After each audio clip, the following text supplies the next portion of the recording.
বরাবরই একজন ফিনিশারের অভাব দেখা দেয় বাংলাদেশ জাতীয় দলে, বিশেষ করে টি-20-তে।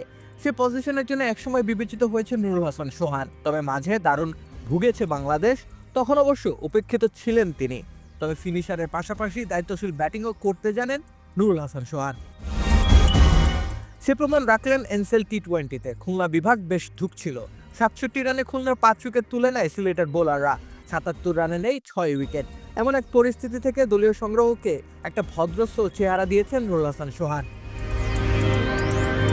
একটা দারুণ দায়িত্বশীল ইনিংস উপহার দিয়েছেন তিনি। ব্যাটিং বিপর্যয়ের মুখে দাঁড়িয়ে প্রতিরোধ গড়ে তোলেন। ৩৪টি বল খেলেছেন, ৪৮ রান নিয়েছেন ২, ৪ ও ৩ ছক্কার সহায়তায়। ইনিংসের শেষ বলে বাউন্ডারি হাঁকিয়ে ১৪৪ অবধি নিয়েছেন দলের সংগ্রহ। ১৪১-এর বেশি স্ট্রাইক রেটে ব্যাট চালিয়েছেন। ছোট ছোট কিন্তু ম্যাচে টিকে থাকার মতো জুটি গড়েছেন। তার সঙ্গী হিসেবে অধিকাংশ সময় ছিলেন টেলেন্ডার ব্যাটাররা। এমন সব মুহূর্ত সামাল দিতে বেশ পটু সোহান।